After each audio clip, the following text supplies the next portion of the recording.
Hello mga kasar, welcome back again sa aking vlog. So my name is Joy Bilardo, isang kasar here in Batangas. So in this video mga kasari ay isi-share ko sa inyo yung diskarte ko ngayon para hindi na tayo ma-stress sa ating mga debote. Lalong-lalo na mga kasari sa ating kasalo na debote. Yan mga kasari, ito. Napakamahal ng deposito nito, 6 pesos, di ba mga kasari?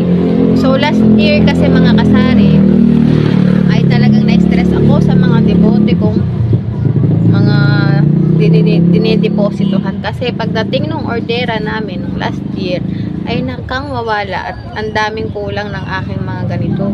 So dati ang bait-bait ko pa sa kanila, napapagbigyan natin sila, lalong-lalo na yung mga malalapit. Pero ngayon hindi ko na po sila pinagbibigyan. So ayan na nga mga kasari, ang diskarte natin mga kasari ay talagang strictly no bote, no deposito, ay hindi ko na po talaga sila pinagbibilahan mga kasari. Yan. Kasi bakit mga kasari?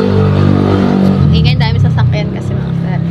Kasi mga kasari, pag pinilhan natin sila ng walang deposito, ay parang wala din pong nangyari sa ating tubo.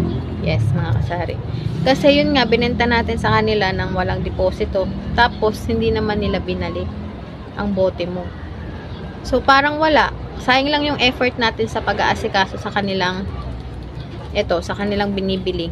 So sayang, walang tubo, stress pa pagdating ng ordera natin. Yan. So ngayon, ang ginagawa ko mga kasari, pag wala silang deposito, hindi ko sila pinagbibilhan. So may tendency na talagang pinababalik ko sila. Sabi ko, pag wala po kayong deposito, wala kayong pangbayad ng deposito, ay hindi na po ako nagbibili. Kasi dalang-dala na po ako sa hindi naman sa inyo, hindi ko naman sinasabing sa inyo, sa iba, na talagang hindi nagsasauli ng bote. Basta lang talaga makabili at hindi nila iniisip yung tubo ng tindera ay nakuha na din nila. So yun, mahigpit na po talaga yung aking policy dito. Yan.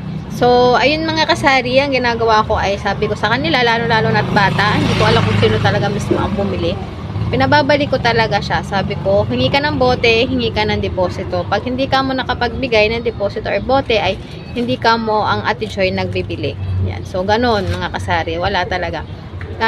Lalong-lalo itong mga kasaring kasalo, napakalaki talaga ng lugi natin kapag itong ganito ang nawala. So, sa Red Horse mga kasari, ganun din. Walang deposito.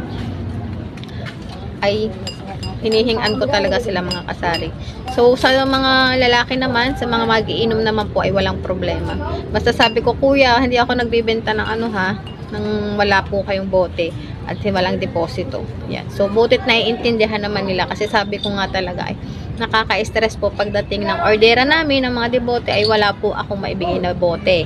So, hindi naman sila pumapayag ng walang deposito. So, lugi talaga po kaming mga tindera. Yan. So, para hindi na po kayo ma-stress mga kasari, gano'n na lang din po ang gawin ninyo. So, depende rin naman po sa inyo kung ano ba talaga. Kasi kung iisipin natin, ipagbenta natin to ng walang deposito, diba? Tapos hindi naman maibalik. Sasabihin nila, malapit lang. Nakaka-scam talaga yung ganung malapit lang. So, yung mga malapit mga kasari, yun yung hindi nagbabalik. Yan. So, pupuntahan mo pa sa bahay-bahay mga kasari. Naku, sayang ang time natin sa pag-iintindi ng mga ganito.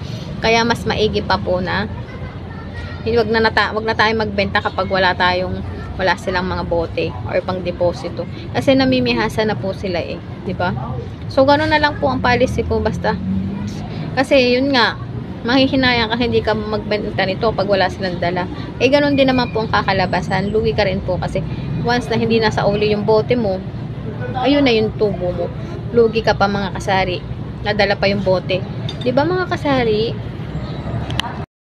Yan. So, ganun na yun mga kasaring ginagawa ko ngayon kasi talagang ako ayoko nang ma-stress sa mga ganyang mga pagdating ng ating ahente ay wala tayong maibigay na bote. Nako, so sayang wala tayong tubo. Parang dinala na yung bote, dala pa yung tubo natin. Sayang yung effort mga kasari, di ba? So, yun na lang, ganun na lang yung ginagawa ko pag may nabili sa akin ng may mga deposito. No, strictly no deposit. Wala akong ibibigay sa inyo na binibili na ganito. So ayan mga yan mga kasari ay talagang magkakaroon din naman Meron din naman silang pangbigay, parang nanghihinayang lang talaga silang magbigay ng ganito. So, ang tamad naman nilang magsaoli, di ba? So, ayun na lang, kung tamad ka magsaoli, magbayad ka na lang muna ng deposito. Kasi, ako naman, sure naman akong ibabalik ko sa kanila yung kanilang i-deposit, di ba, mga kasari? So, ayun lang mga kasari yung share ko sa inyo na talaga namang na-stress ako nung last year. So, ngayon, nung dumating yung time, nung nakaraan isang araw lang, nagpa-deposit ako, ay talagang natuwa ako mga kasari.